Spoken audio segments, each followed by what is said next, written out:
नमस्कार दोस्तों, आप सभी को आपके अपने YouTube चैनल झार शिक्षा में स्वागत है।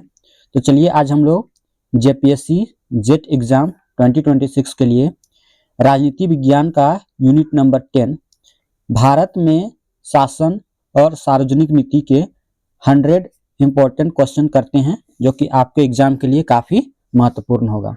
जेपीएससी के द्वारा इसका जो एग्ज़ाम है वो 29 मार्च को निर्धारित किया गया है, जो कि बहुत ही जल्द आने वाला है। तो आप अपने पढ़ाई में गति लाएं और प्रत्येक दिन जो हमारी YouTube पर क्लासेस होती है उसको रेगुलर वे पे जरूर देखें, और जो लोग भी चैनल में नए हैं वो चैनल को जरूर सब्सक्राइब कर लें।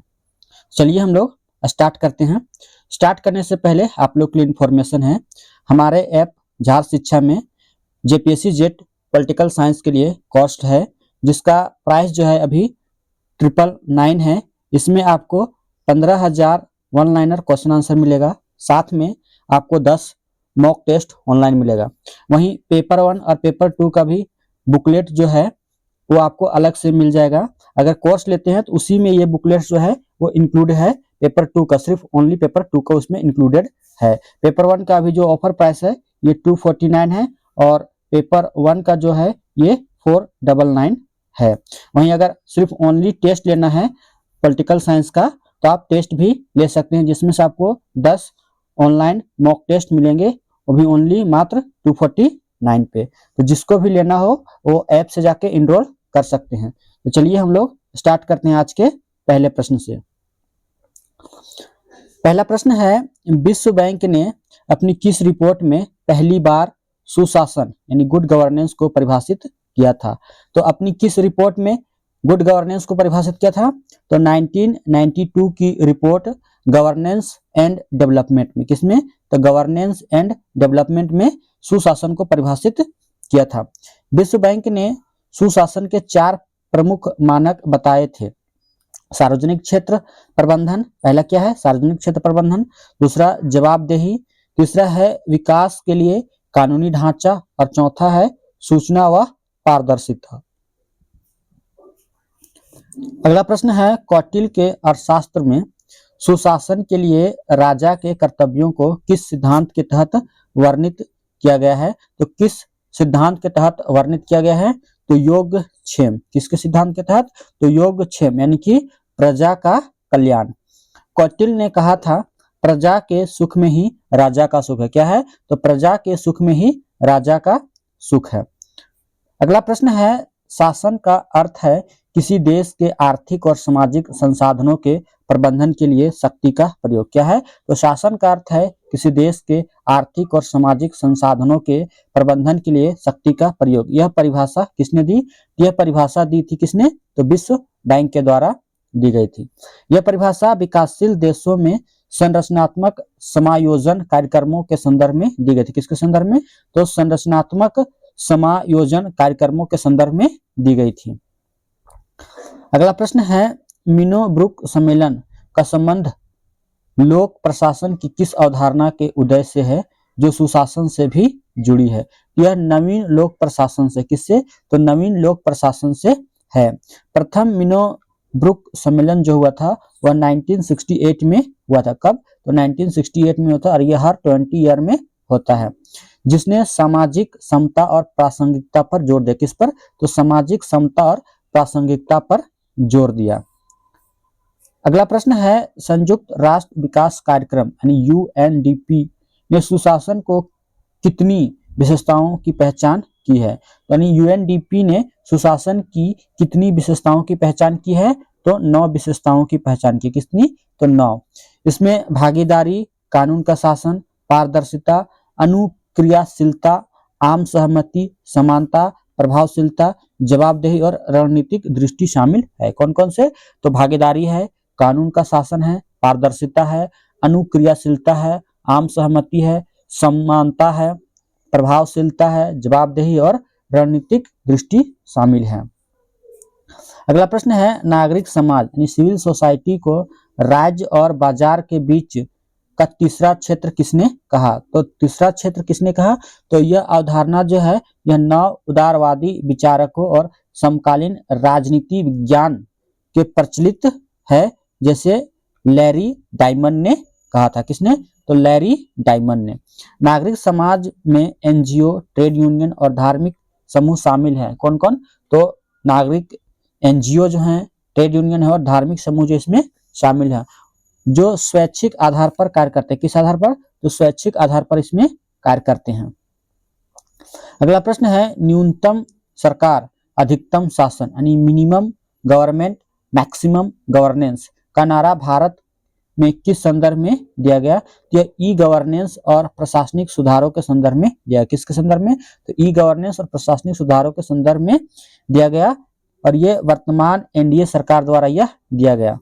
इसका उद्देश्य लाल फीताशाही को कम करना और नागरिक केंद्रित सेवाओं को बढ़ाना है। क्या करना है? तो लाल फीताशाही को कम करना और नागरिक केंद्रित सेवाओं को बढ़ाना है।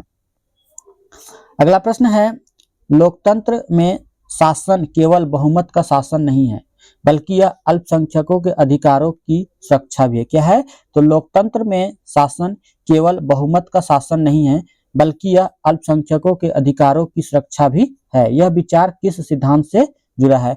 यह विचार जो है उदारवादी लोकतांत्रिक शासन से जुड़ा है। किससे? तो उदारवादी लोकतांत्रिक शासन से जुड़ा है। यह संवैधानिक शासन और विधि के शासन पर जोर देता है। किस पर? तो यह संवैधानिक शासन और विधि के शासन पर जोर देता है। अगला प्रश्न है स्मार्ट गवर्नेंस में एस और एम का क्या अर्थ है? तो स्मार्ट गवर्नेंस में एस और एम का अर्थ है सिंपल यानी कि सरल और मोरल यानी कि नैतिक। और इसका पूरा फुल फॉर्म होता है simple, moral, accountable, responsive and transparent. क्या क्या होता है? तो simple, moral, accountable, responsive and transparent होता है। अगला प्रश्न है राज्य की भूमिका में बदलाव के तहत रोइंग के बजाय स्टीयरिंग का कार्य करने का सुझाव किसने दिया? तो रोइंग के बजाय स्टीयरिंग का कार्य करने का सुझाव किसने दिया? तो ओसबोर्न और गैबलर ने दिया। किसने? तो ओसबोर्न और गैबलर ने अपनी पुस्तक री इन्वेंटिंग गवर्नमेंट में दिया। किसमें? तो री इन्वेंटिंग गवर्नमेंट में दिया। इसका अर्थ है कि सरकार को खुद सेवाएं देने के बजाय नीतियों और दिशा निर्देश पर ध्यान देना चाहिए। किस पर? तो सरकार को खुद सेवाएं देने के बजाय नीतियों और दिशा निर्देश पर ध्यान देना चाहिए। अगला प्रश्न है भारतीय संसद कार्यपालिका पर वित्तीय नियंत्रण किस माध्यम से रखती है? तो भारतीय संसद जो है वो कार्यपालिका पर वित्तीय नियंत्रण जो है किस माध्यम से रखती है? तो संसदीय समितियों के माध्यम से, जैसे लोक लेखा समिति और बजट अनुमोदन के माध्यम से। किस पर? तो संसदीय समितियों के माध्यम से और बजट अनुमोदन के माध्यम से। अनुच्छेद 265 के अनुसार विधि के प्रकार के बिना क्या? तो विधि के प्राधिकार के बिना कोई कर नहीं लगाया जा सकता। अनुच्छेद 265 कहता है कि विधि के प्राधिकार के बिना कोई कर जो है वह नहीं लगाया जा सकता है। अगला प्रश्न है लोक लेखा समिति यानी कि पब्लिक अकाउंट्स कमेटी का अध्यक्ष पारंपरिक रूप से किस दल से चुना जाता है? तो पब्लिक अकाउंट कमेटी का जो अध्यक्ष है वो विपक्षी दल से चुना जाता है और यह परंपरा जो है 1967 से प्रारंभ हुई है। कब से? तो 1967 से परंपरा जो है वह शुरू हुई है। इसमें कुल 22 सदस्य होते हैं, जो 15 जो होते हैं वो लोकसभा से और 7 जो होते हैं वह राज्यसभा से होते हैं। किसमें? तो लोक लेखा समिति में टोटल कितने सदस्य होते हैं? तो टोटल 22 होते हैं। 15 जो होते हैं वो लोकसभा से और 7 जो होते हैं वह राज्यसभा से होते हैं। अगला प्रश्न है भारत के नियंत्रक एवं महालेखा परीक्षक यानी कि CAG को सार्वजनिक धन का संरक्षक किस अनुच्छेद के तहत माना जाता है? तो अनुच्छेद 148 के तहत माना जाता है। किस अनुच्छेद के तहत? तो अनुच्छेद 148 के तहत माना जाता है। डॉक्टर BR अम्बेडकर ने CAG को संविधान के तहत सबसे महत्वपूर्ण अधिकारी कहा था। क्या कहा था? तो डॉक्टर BR अम्बेडकर ने CAG को संविधान के तहत सबसे महत्वपूर्ण अधिकारी कहा था। अगला प्रश्न है संसद में शून्यकाल यानी 0 आवर का विचार किस देश की देन है? यह भारत की ही देन है और यह जो है 1962 से शुरू हुई। कब से? तो 1962 से शुरू हुई। अगला प्रश्न है इसका हम लोग मुख्य बिंदु देख लेते हैं तो यह प्रश्न काल के तुरंत बाद आता है, जो 0 आवर जो होता है यह प्रश्न काल के तुरंत बाद आता है और इसमें बिना पूर्व सूचना के मामले उठाए जा सकते हैं। किसके? तो बिना पूर्व सूचना के जो होते हैं वो मामले, जो ज्वलंत मुद्दे होते हैं उसको उठाए जा सकते हैं। अगला प्रश्न है, गिलोटिन का प्रयोग संसदीय प्रक्रिया में कब किया जाता है? तो गिलोटिन का प्रयोग जो है कब किया जाता है? जब बजट मांगों पर चर्चा के लिए समय कम बचता है। क्या बचता है? तो जब बजट मांगों पर चर्चा के लिए समय कम बचता है तो सभी मांगों को बिना चर्चा के मतदान के लिए रख दिया जाता है। यह बजटीय नियंत्रण की प्रक्रिया को तेज करता है लेकिन संसदीय जांच को कमजोर करता है। क्या करता है? तो बजटीय नियंत्रण की प्रक्रिया को तो तेज करता है लेकिन संसदीय जांच की कमजोर करता है। किसको? तो संसदीय जांच को यह कमजोर करता है। अगला प्रश्न है, न्यायिक समीक्षा यानी कि जुडिशियल रिव्यू की शक्ति भारतीय संविधान के किन अनुच्छेदों में निहित है? तो जुडिशियल रिव्यू जो है यह अनुच्छेद 13, 32 और 226 में निहित है। किसमें किसमें? तो 13, 32 और 226 में यह निहित है। यह अमेरिकी संविधान से प्रेरित है और यह विधायिका द्वारा बनाए गए कानूनों की असंवैधानिकता की जांच करती है। किसकी? तो विधायिका द्वारा बनाए गए कानूनों की असंवैधानिकता की जांच करती है। कौन? तो जुडिशियल रिव्यू। अगला प्रश्न है, प्रशासनिक सुधार आयोग यानी कि प्रथम ARC के अध्यक्ष कौन थे? तो इसके अध्यक्ष जो थे वो मोरारजी देसाई थे और बाद में के हनुमंता बने। कौन बने? तो पहले तो इसके मोरारजी देसाई थे और बाद में के हनुमंतैया बने। प्रथम ARC 1966 ने लोकपाल और लोकायुक्त के गठन की सिफारिश की थी। किसकी? तो लोकपाल और लोकायुक्त के गठन की सिफारिश प्रथम ARC ने की थी। अगला प्रश्न है, द्वितीय प्रशासनिक सुधार आयोग यानी कि सेकंड ARC ने अपनी किस रिपोर्ट में शासन की में नैतिकता यानी एथिक्स इन गवर्नेंस पर जोर दिया? तो शासन की नैतिकता पर किसने जोर दिया? तो चौथी रिपोर्ट पर। किस रिपोर्ट पर? तो चौथी रिपोर्ट पर। वीरप्पा मोइली इस आयोग के अध्यक्ष थे। कब? 2005 में। द्वितीय प्रशासनिक आयोग के अध्यक्ष जो थे वो कौन थे? तो वीरप्पा मोइली थे। अगला प्रश्न है, भ्रष्टाचार वह दीमक है जो विकास की नींव को खोखला कर देता है। भ्रष्टाचार वह दीमक है जो विकास की नींव को खोखला कर देता है। यह कथन किस संदर्भ में प्रयुक्त होता है? यह कथन जो है वो किस संदर्भ में प्रयुक्त होता है? तो प्रशासनिक संस्कृति और सुधार में। किसमें? तो प्रशासनिक संस्कृति और सुधार में। संथानम समिति 1962-64 ने भारत में भ्रष्टाचार निरोधी उपायों यानी कि CVC की स्थापना की नींव रखी। किसकी? तो CVC की स्थापना की नींव रखी। अगला प्रश्न है, केंद्रीय सतर्कता आयोग यानी कि CBC को वैधानिक दर्जा किस वर्ष प्राप्त हुआ? तो यह 2003 में प्राप्त हुआ। किस अधिनियम के तहत? तो CBC अधिनियम के द्वारा। इसकी स्थापना जो है 1964 में संथानम समिति की सिफारिश पर हुई थी। किसकी? तो संथानम समिति की सिफारिश पर ही CBC की स्थापना हुई थी।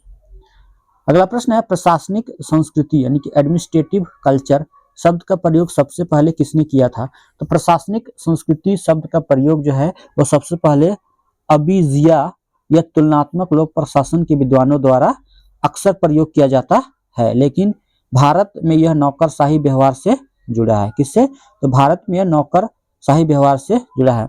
भारत में प्रशासनिक संस्कृति की आलोचना अक्सर औपनिवेशिक मानसिकता के लिए की जाती है। किसके लिए? तो औपनिवेशिक मानसिकता के लिए की जाती है।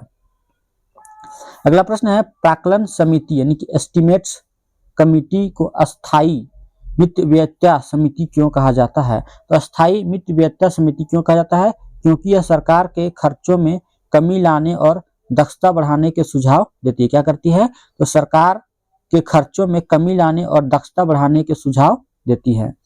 इसमें 30 सदस्य होते हैं और सभी केवल लोकसभा से होते हैं। क्या होते हैं?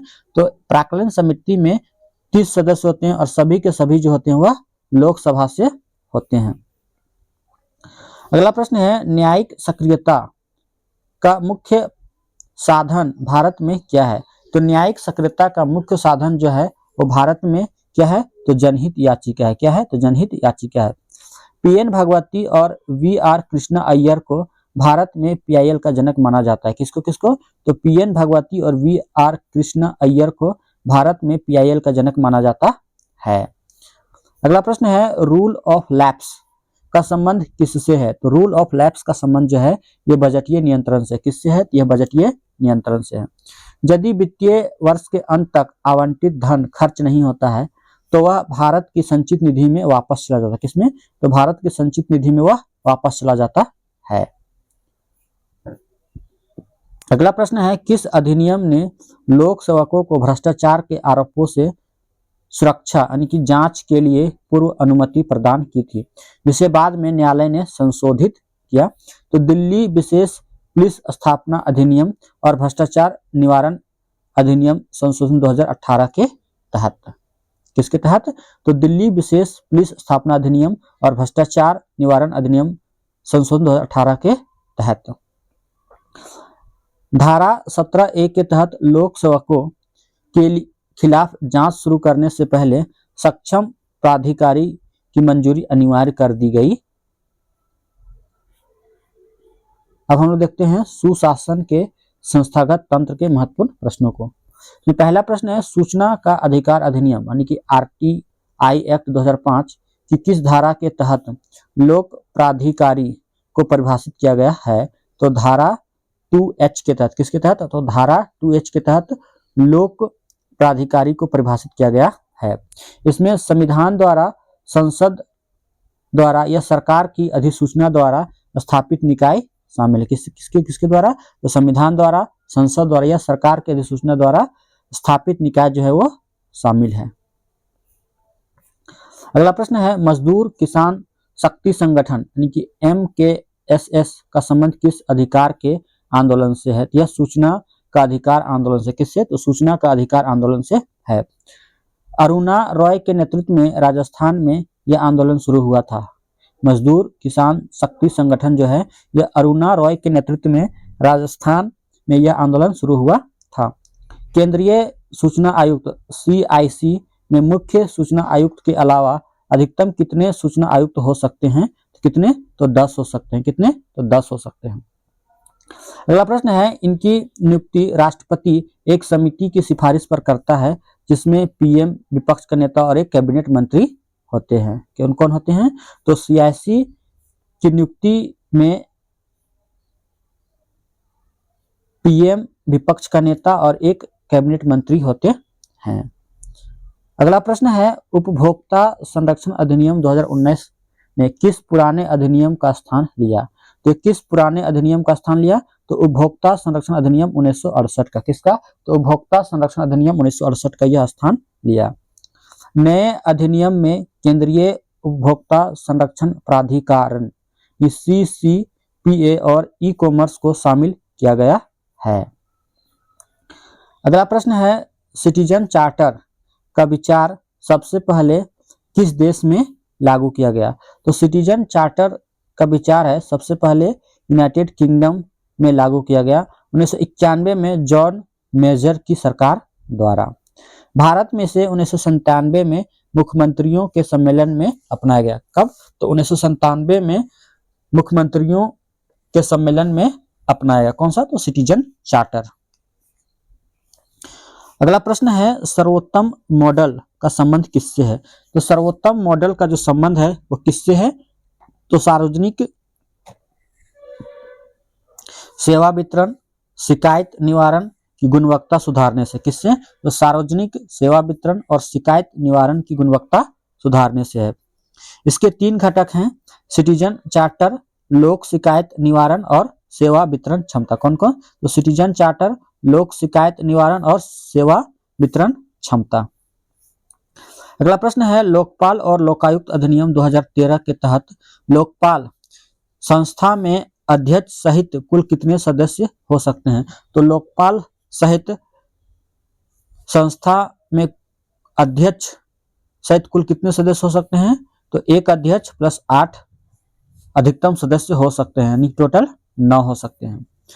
सदस्यों में 50% जो होते हैं वो न्यायिक सदस्य होने चाहिए और 50% जो होने चाहिए वो ST, SC, OBC अल्पसंख्यक महिला वर्ग के होने चाहिए। अगला प्रश्न है, भारत के किस राज्य ने सबसे पहले लोकायुक्त संस्था की स्थापना की? तो महाराष्ट्र ने की। किसने? तो महाराष्ट्र ने की। हालांकि ओडिशा ने 1970 में अधिनियम पारित किया था लेकिन नियुक्ति बाद में हुई। 1970 में अधिनियम पारित किया लेकिन नियुक्ति जो हुई वह बाद में हुई। अगला प्रश्न है ओम्बुड्समैन संस्था का मूल उद्देश्य कौन सा है? तो ओम्बुड्समैन संस्था का मूल देश जो है क्या कौन सा है? तो स्वीडन है, जो कि 1909 में पहली बार ओम्बुड्समैन जो स्वीडन ने लागू किया था। इसका शाब्दिक अर्थ है कि लोगों का प्रतिनिधि या शिकायत सुनने वाला अधिकारी। ओम्बुड्समैन का शाब्दिक अर्थ क्या है? तो लोगों का प्रतिनिधि या शिकायत सुनने वाला प्राधिकारी। अगला प्रश्न है विसल ब्लोअर संरक्षण अधिनियम भारत में किस वर्ष पारित हुआ? तो यह 2014 में पारित हुआ। कब? तो 2014 में पारित हुआ। यह भ्रष्टाचार का खुलासा करने वाले व्यक्तियों की सुरक्षा सुनिश्चित करता है। क्या करता है? तो भारत में भ्रष्टाचार का खुलासा करने वाले व्यक्तियों की सुरक्षा सुनिश्चित करता है। अगला प्रश्न है राष्ट्रीय उपभोक्ता विवाद निवारण आयोग यानी कि NCDRC का अध्यक्ष कौन हो सकता है? तो राष्ट्रीय उपभोक्ता विवाद निवारण आयोग का अध्यक्ष जो है वह सर्वोच्च न्यायालय का सेवानिवृत्त या वर्तमान न्यायाधीश हो सकता है। यह आयोग 10 करोड़ रुपये नए नियम के अनुसार से अधिक के मामलों की सुनवाई कर सकता है। कौन? तो राष्ट्रीय उपभोक्ता विवाद निवारण आयोग। अगला प्रश्न है RTI अधिनियम की कौन सी धारा सूचना के प्रकटन से छूट से संबंधित है? यह धारा 8 है। कौन सी? तो धारा 8 है। इसमें राष्ट्रीय सुरक्षा, संसदीय विशेषाधिकार और कैबिनेट के कागजात निर्णय से पहले जैसी छूट शामिल है। अगला प्रश्न है CPGRAMS यानी कि centralised public grievance redress and monitoring system किस मंत्रालय के अधीन कार्य करता है? तो centralised public grievance redress and monitoring system जो है यह कार्मिक, लोक शिकायत और पेंशन मंत्रालय के अधीन कार्य करता है। यह नागरिकों की शिकायतों के लिए एक ऑनलाइन मंच है। क्या है? तो नागरिकों की शिकायतों के लिए एक ऑनलाइन मंच है। अगला प्रश्न है लोकपाल चयन समिति में प्रतिष्ठित न्यायविद यानी कि इमिनेंट जस्टिस को कौन नामित करता है? तो इमिनेंट जस्टिस को कौन नामित करता है? यह चयन समिति के अन्य 4 सदस्य। कौन कौन? तो चयन समिति के अन्य 4 सदस्य जिसमें से PM, स्पीकर, विपक्ष के नेता, CJI मिलकर ये सभी जो होते हैं वो प्रतिष्ठित न्यायविद को नामित करते हैं। मुकुल रोहतगी को पहले प्रतिष्ठित न्यायविद के रूप में नियुक्त किया गया था। कौन? तो मुकुल रोहतगी जो हैं वो पहले प्रतिष्ठित न्यायविद थे। अगला प्रश्न है न्याय में देरी न्याय से वंचित करना है। न्याय में देरी न्याय से वंचित करना है। यह सिद्धांत किस तंत्र को मजबूत करने की वकालत करता है? तो किसको मजबूत करने की वकालत करता है? तो वैकल्पिक विवाद निवारण। किसको? तो वैकल्पिक विवाद निवारण को और लोक अदालतें को। ग्राम न्यायालय अधिनियम 2008 भी इसी दिशा में एक कदम है। कौन? तो ग्राम न्यायालय अधिनियम भी 2008 भी इसी दिशा में एक कदम है। अगला प्रश्न है 73वां संविधान संशोधन अधिनियम 1992 कब लागू हुआ? यह 24 अप्रैल 1993 को लागू होगा हुआ। यह 24 अप्रैल 1993 को लागू हुआ। इसलिए 24 अप्रैल को अंतर्राष्ट्रीय पंचायती राज दिवस मनाया जाता है। कब? तो 24 अप्रैल को अंतर्राष्ट्रीय पंचायती राज दिवस मनाया जाता है। अगला प्रश्न है किस समिति ने पंचायती राज संस्थाओं को संवैधानिक दर्जा देने की सिफारिश सबसे पहले की? तो LM सिंघवी समिति 1986 ने की। किसने? तो LM सिंघवी समिति 1946 में की गई। PK थुंगन समिति 1988 ने भी इसका समर्थन किया। कौन?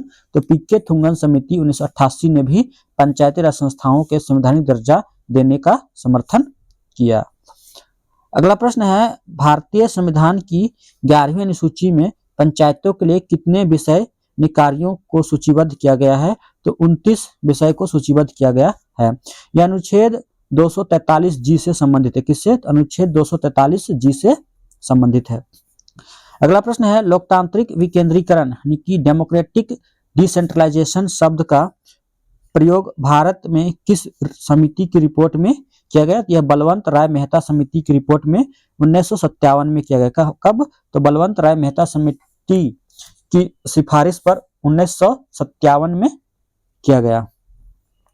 इसे त्रिस्तरीय पंचायती राज ढांचे का सुझाव दिया। क्या दिया? तो लोकतांत्रिक विकेंद्रीकरण ने जो था वह त्रिस्तरीय पंचायती राज ढांचे का सुझाव दिया। किसके द्वारा? तो बलवंत राय मेहता समिति के द्वारा। अगला प्रश्न है, अशोक मेहता समिति 1977 ने पंचायती राज के लिए कितने स्तरों के ढांचे की सिफारिश की? तो कितने स्तर के ढांचे की सिफारिश की? तो द्विस्तरीय यानी कि 2 टियर ढांचे की सिफारिश की, जिसमें से जिला परिषद और मंडल पंचायत शामिल थे। इसने राजनीतिक दलों की खुले तौर पर भागीदारी की भी सिफारिश की थी। किसकी? तो राजनीतिक दलों की खुले तौर पर भी भागीदारी की सिफारिश की थी। अगला प्रश्न है, पेशा अधिनियम 1996 का पूर्ण रूप क्या है? यानी कि पेशा का पूर्ण रूप क्या है? तो panchayat extension to schedule areas. क्या है? तो panchayat extension to schedule areas act. यह 5वीं अनुसूची वाले क्षेत्रों में ग्राम सभा को विशेष अधिकार जैसे भूमि, लघु वनोपज पर नियंत्रण देता है। कौन? तो पेशा। अगला प्रश्न है, अनुच्छेद 243D का संबंध किससे है? तो अनुच्छेद 243D का संबंध जो है वो पंचायतों में सीटों के आरक्षण से। किससे? तो पंचायतों में सीटों के आरक्षण से है। इसमें SC ST के लिए जनसंख्या के अनुपात में और महिलाओं के लिए कम से कम 1/3 आरक्षण का प्रावधान है। क्या क्या? तो ST SC के लिए जनसंख्या के अनुपात में और महिलाओं के लिए कम से कम 1/3 आरक्षण का प्रावधान है। अगला प्रश्न है, जिला योजना समिति DPC का गठन किस संशोधन के तहत किया जाता है? यह 74वां संविधान संशोधन के तहत किया जाता है और अनुच्छेद 243ZD के तहत किया जाता है। किसका? तो जिला योजना समिति यानी कि डिस्ट्रिक्ट प्लानिंग कमीशन। यह जिले में पंचायतों और नगर पालिकाओं द्वारा तैयार योजनाओं को समेकित करती है। क्या करती है? यह जिले में पंचायतों और नगर पालिकाओं द्वारा तैयार योजनाओं को समेकित करती है। अगला प्रश्न है, सामुदायिक विकास कार्यक्रम यानी कि CDP जो पंचायती राज की पृष्ठभूमि बना किस वर्ष शुरू हुआ? तो यह 1992 में शुरू हुआ। किस वर्ष? तो 1992 में शुरू हुआ। 1952 में यह शुरू हुआ। इसकी विफलता ने ही बलवंत राय मेहता समिति के गठन का मार्ग प्रशस्त किया। क्या किया? तो 1952 में जो गठित हुआ सामुदायिक विकास कार्यक्रम, तो ये जो विफल हुआ तो इसकी विफलता नहीं बलवंत राय मेहता समिति के गठन का मार्ग जो हुआ वो प्रशस्त हुआ यानी कि स्टार्ट हुआ।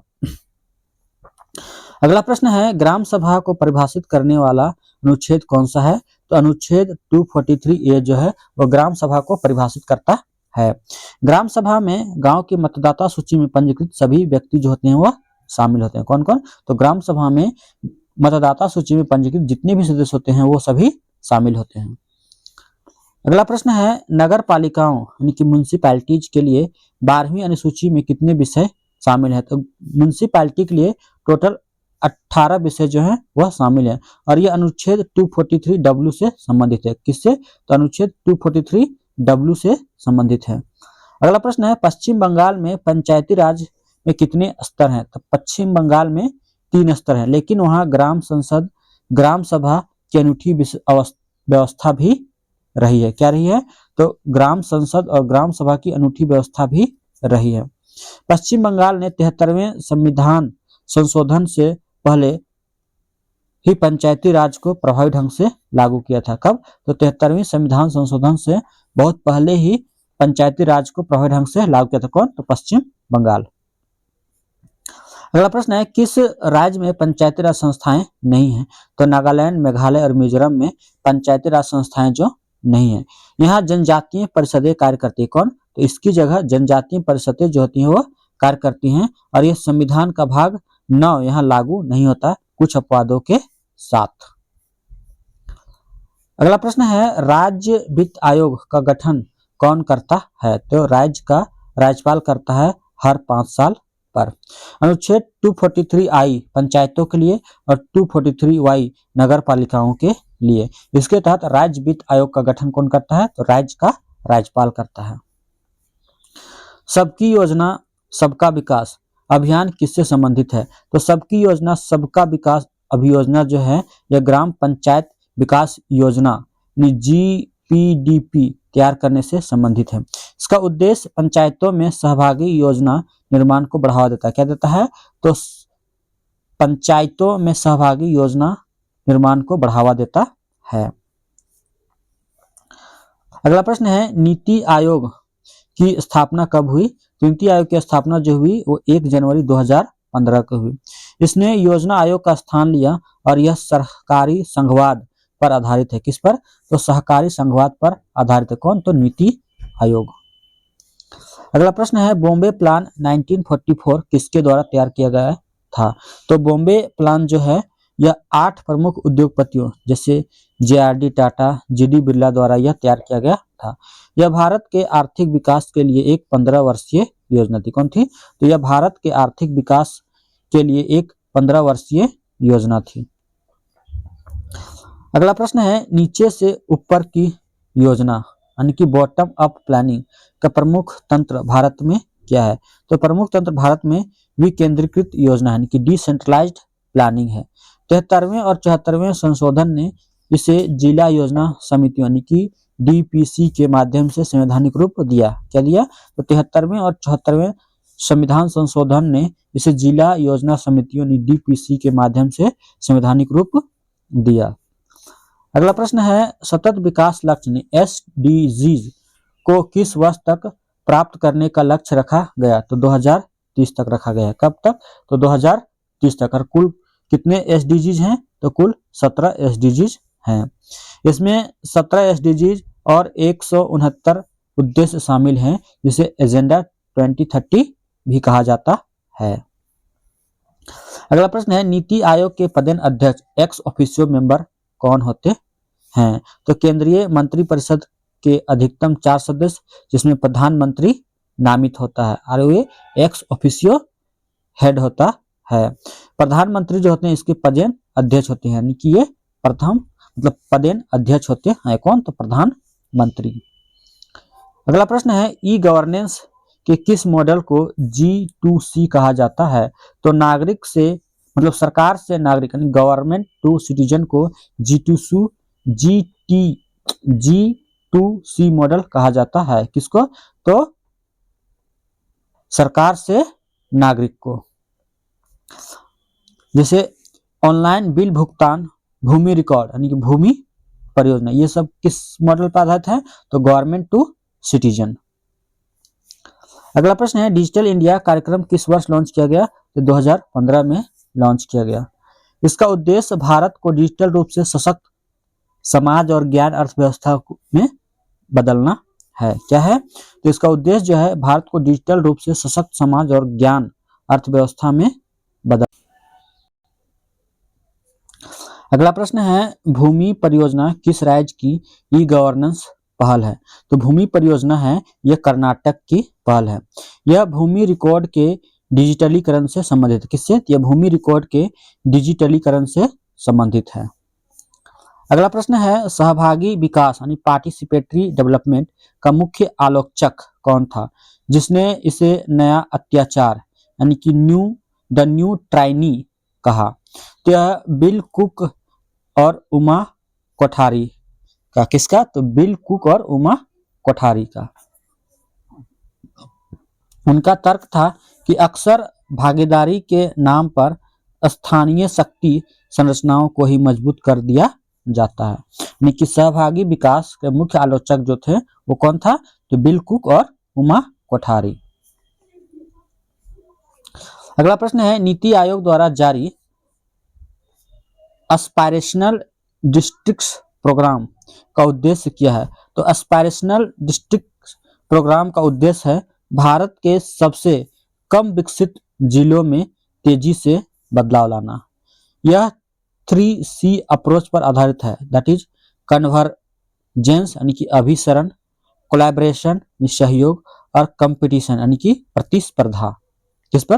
तो 3C's पर यह आधारित है।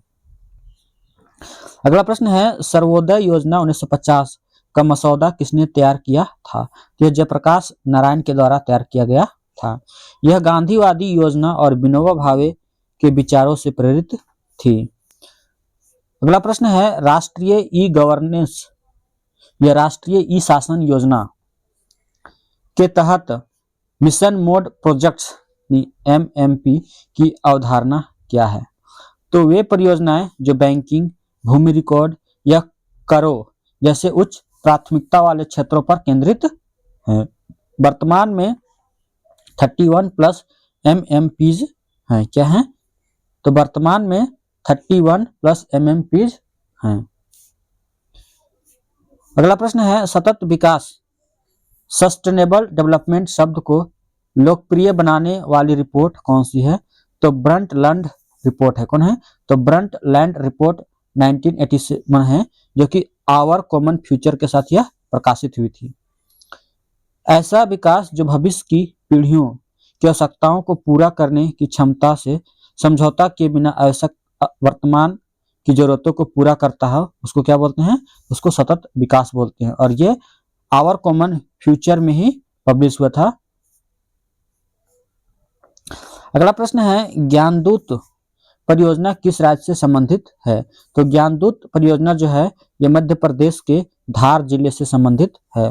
यह ग्रामीण क्षेत्रों में सूचना कियोस्क के माध्यम से सेवाएं प्रदान करने वाला इंट्रानेट आधारित प्रोजेक्ट है। क्या है? तो इंट्रानेट आधारित प्रोजेक्ट है। अगला प्रश्न है नीति आयोग की शासी परिषद में कौन शामिल होता है?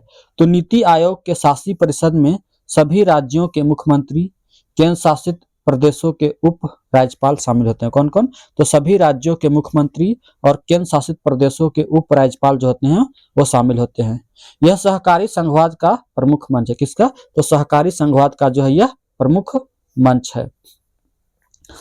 अगला प्रश्न है महात्मा गांधी राष्ट्रीय ग्रामीण रोजगार गारंटी अधिनियम यानी कि मनरेगा को संसद द्वारा किस वर्ष पारित किया गया? तो संसद द्वारा 2005 में पारित किया गया और लागू जो हुआ यह फरवरी 2006 से लागू हुआ।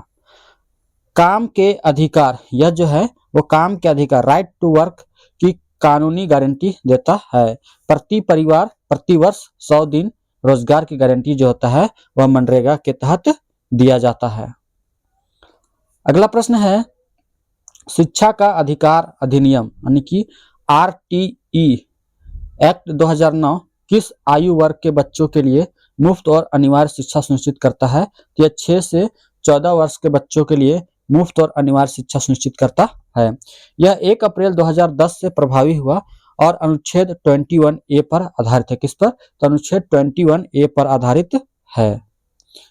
अगला प्रश्न है राष्ट्रीय खाद्य सुरक्षा अधिनियम NFSA 2013 के तहत ग्रामीण आबादी का कितना प्रतिशत कवर किया जाता है? तो ग्रामीण आबादी का कितना प्रतिशत कवर किया जाता है? तो 75% तक कवर किया जाता है और शहरी आबादी का 50%। यह लक्षित सार्वजनिक वितरण प्रणाली यानी कि TPDS के माध्यम से रियायती दर पर खाद्यान्न देता है। किस पर? यह लक्षित सार्वजनिक वितरण प्रणाली के माध्यम से रियायती दर पर खाद्यान्न देता है। अगला प्रश्न है राष्ट्रीय ग्रामीण स्वास्थ्य मिशन कब लॉन्च किया गया था? यह 12 अप्रैल 2005 को लॉन्च किया था। कब? तो 12 अप्रैल 2005 को लॉन्च किया गया था। अब यह राष्ट्रीय स्वास्थ्य मिशन का हिस्सा है जिसमें शहरी मिशन भी शामिल है। कौन? तो शहरी मिशन भी इसमें शामिल है। अगला प्रश्न है आशा कार्यकर्ता का संबंध किस सरकारी योजना से है?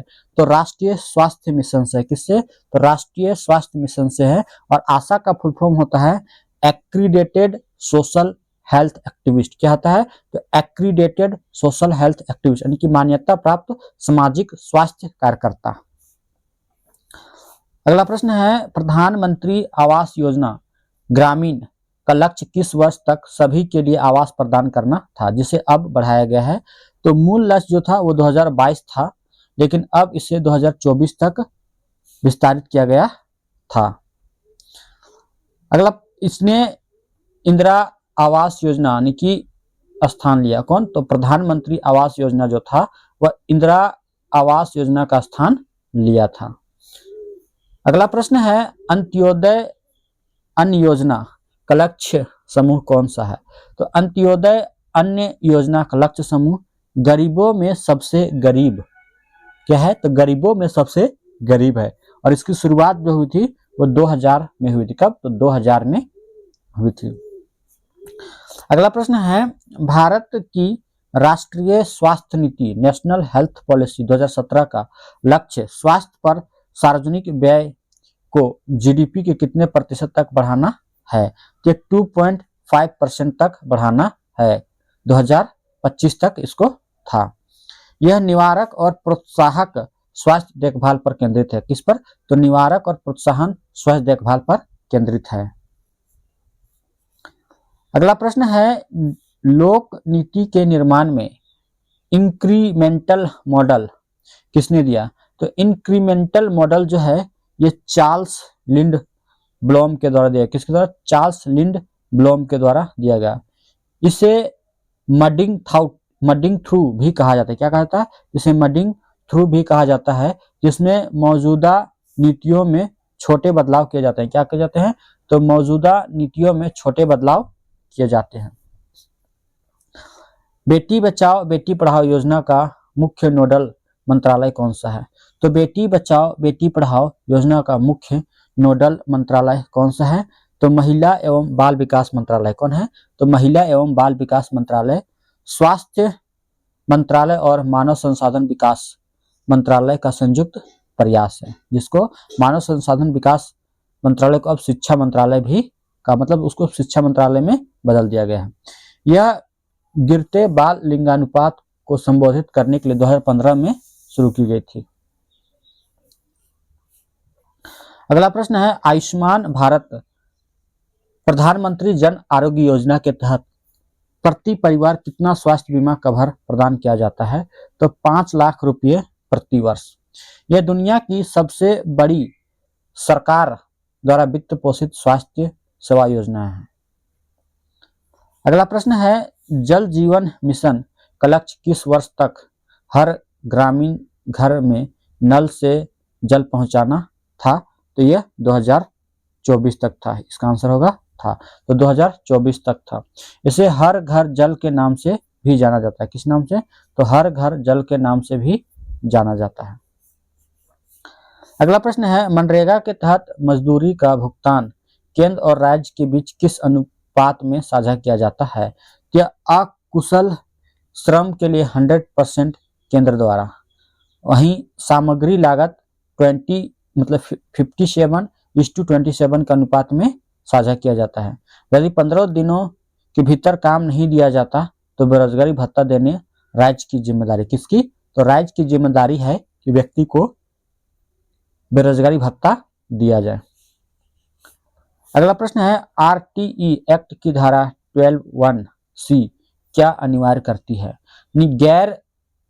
निजी गैर सहायता प्राप्त स्कूलों में आर्थिक रूप से कमजोर वर्गों ईडब्ल्यूएस के लिए 25% सीटें आरक्षित करना। किसके तहत? तो आरटीई एक्ट की धारा 12(1)(c) के तहत। यह सामाजिक समावेशन का एक बड़ा कदम है। किसका? तो सामाजिक समावेशन का यह एक बड़ा कदम है। अगला प्रश्न है लोक नीति चक्र पब्लिक पॉलिसी साइकिल में अंतिम चरण क्या होता है? तो अंतिम चरण नीति मूल्यांकन होता है। इसके बाद नीति को जारी रखने, संशोधित करने या समाप्त करने का निर्णय लिया जाता है। किसको? तो संशोधित करने या समाप्त करने का निर्णय लिया जाता है। अगला प्रश्न है जन सुनवाई का प्रयोग शासन को जवाबदेह बनाने के लिए सबसे प्रभावी रूप से किस राज्य में शुरू हुआ? तो यह राजस्थान में शुरू हुआ। किसमें? तो राजस्थान में शुरू हुआ। यह आरटीआई और सामाजिक अंकेक्षण का आधार बना। किसका? तो यह आरटीआई और सामाजिक अंकेक्षण का आधार बना। अगला प्रश्न है भारत में सामाजिक अंकेक्षण को अनिवार्य बनाने वाला पहला कानून कौन सा है? तो पहला कानून कौन सा है? तो महात्मा गांधी राष्ट्रीय रोजगार गारंटी अधिनियम। कौन सा है?